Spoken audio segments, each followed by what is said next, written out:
El periodista Daniel Bernabé ha vuelto a convertirse en tendencia en las redes sociales, tras hacerse viral el siguiente extracto de su intervención en el programa Hora 25 de la cadena SER.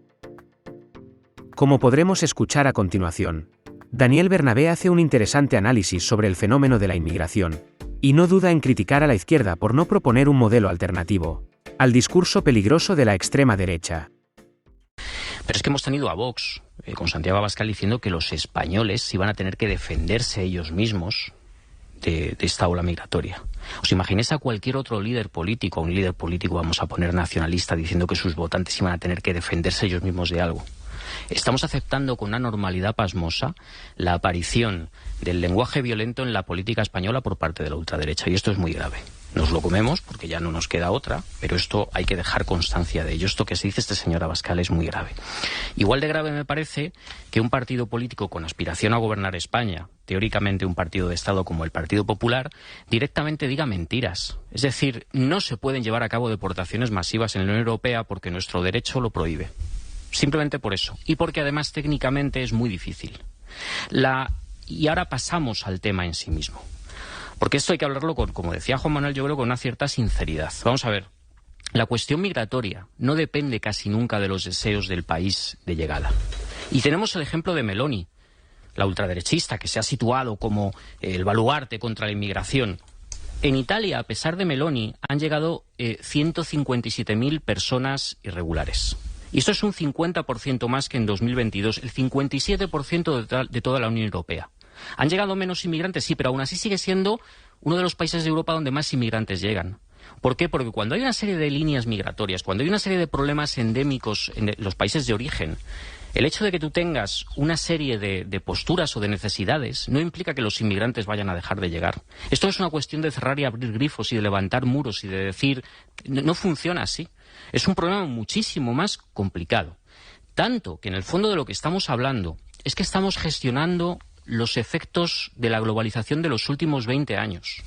Una globalización que deslocalizó nuestras empresas, que nos destruyó la industria, que las llevó a países en vías de desarrollo, pero que además a los países del tercer mundo les empobreció mucho más porque alimentó los flujos de extracción de sus recursos naturales y de su riqueza propia. Con lo cual, al empobrecerles más, aumentó la inmigración. ¿Cuánto? Leía el informe del Consejo Económico y Social del año 2017 respecto a este tema, que expresaba que había 258 millones de personas en 2017 migrando en el mundo. Esto es un 49% más que en el año 2000. Es evidente que la globalización capitalista ha tenido un efecto de alza en las migraciones. ¿Qué es lo que sucede? Que una vez que esta maquinaria se pone en marcha, tenemos a las izquierdas gestionando la globalización y ni siquiera dando un modelo alternativo de decir qué es lo que vamos a hacer con esta cuestión.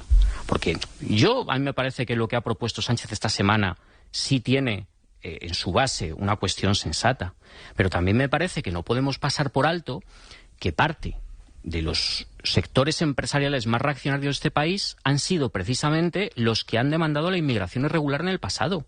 Que es que sabemos perfectamente que en este país ha habido sectores empresariales que se han hecho de oro explotando a los inmigrantes irregulares durante las 2 últimas décadas. Precisamente los que ahora son la espina vertebral de la ultraderecha en España y los que más gritan contra los inmigrantes. Esos mismos señores son los que se han hecho de oro y esos mismos señores son los que en sus poblaciones han aumentado los concesionarios de berlinas alemanas más que en ninguna otra parte de este país. Los que más gritan ahora contra la inmigración.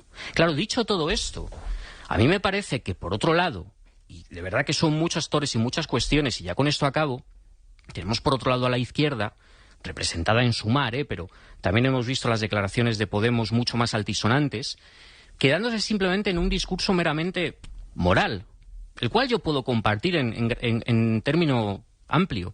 Pero claro, cuando yo escucho a Yolanda Díaz decir aquello de que España tiene que ser un país de acogida y veo que en el año 2022 hemos tenido 1.200.000 inmigrantes regulares, exactamente esto ¿qué nos transforma como país de acogida? ¿Qué tenemos que tener? ¿4, 5, 6 cada año?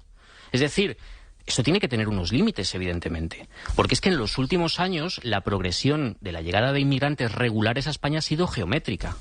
Evidentemente que la llegada de inmigrantes está muy relacionada con la marcha de la economía de los países, pero es evidente que nos movemos dentro de un contexto político y es evidente que en la población española puede haber un determinado cansancio y es evidente además que las vacantes laborales no siempre se cubren con los trabajadores nacionales, porque además suelen ser, como decía Juan Manuel, los trabajos peor pagados.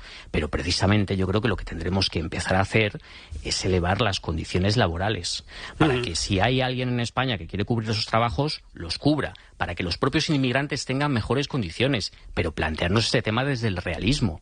Es decir, a mí me parece que el contexto político que hay ahora mismo no cabe simplemente hacer llamamientos a la solidaridad, porque cuando la escasez entra por la puerta, y cuando hablo de escasez hablo también de incertidumbre, de inquietud, de miedo, ¿qué es lo que está manejando la ultraderecha? La solidaridad salta por la ventana, ese es el problema. Tenemos que tener en cuenta, y con esto ya acabo, que el aumento de la ultraderecha en Europa coincide prácticamente con la crisis de refugiados del año 2015. Evidentemente hay que tener en cuenta los derechos humanos, hay que ayudar lo que se pueda, pero hay que tener en cuenta el contexto donde nos movemos. Un contexto muy peligroso, donde hay fuerzas mayores que Vox que van a convertir este debate en un auténtico polvorín.